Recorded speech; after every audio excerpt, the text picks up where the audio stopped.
नमस्कार मित्रांनो, ओम साईराम.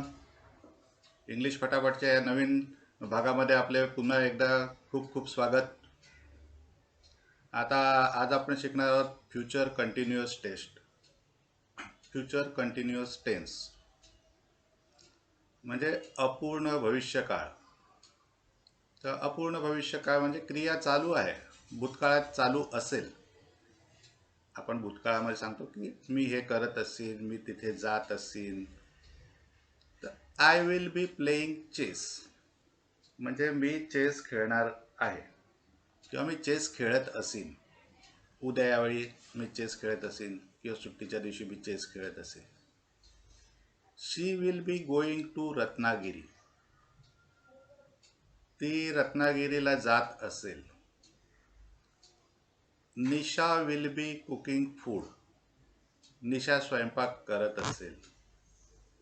दे will be fighting over election results म्हणजे निकाल आहेत उद्या इलेक्शनचे, मग त्याच्यावरून त्यांची वादावादी होईल. In and our I will B living office.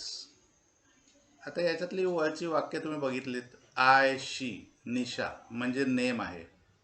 दे काही असलं तरी विल वापरायचं आहे. भविष्यकाळासाठी विल हा प्रत्यय येतो आणि तुम्हाला विल वापरायचं आहे तिकडे. I will be playing, she will be going, Nisha will be cooking, they will be fighting. आणि खालचं जे वाक्य आहे in and our I will B living the office म्हणजे एका तासामध्ये एक वेळ पण सांगितलेला आहे आणि मी ऑफिस सोडणार आहे. I will B living the office in and our.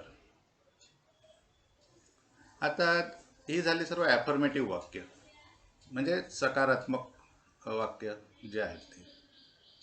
आता she will not be going to Ratnagiri. वरती होतं she will be going to Ratnagiri, she will not be going to Ratnagiri. I will not be playing chess. आधीचं वाक्य होतं I will be playing chess. तर इथे कसं होतं, विलच्या जागी फक्त तुम्हाला नॉट लावायचं आहे. She will not, I will not. विलच्या नंतर जेव्हा तुम्ही नॉट लावता NOT, तर वाक्य तुमचं निगेटिव्ह होतं.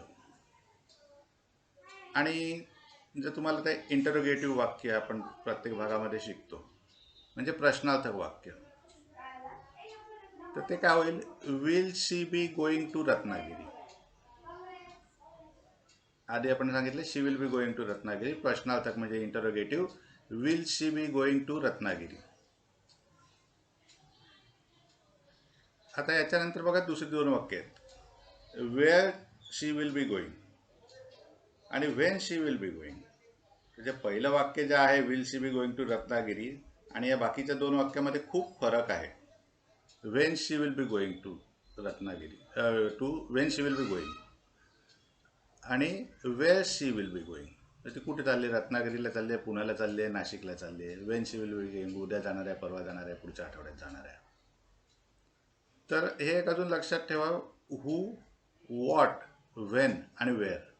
हू, वॉट, व्हेन आणि वेअर हे चार शब्द आहेत जे सुरुवातीला असतील किंवा ते तुम्हाला सुरुवातीला वापरायचे आहेत जेव्हा तुम्हाला प्रश्नार्थक वाक्य करायचं आहे, इंटरोगेटिव्ह सेंटेन्स आणि फ्युचर कंटिन्युअस टेस्टमध्ये.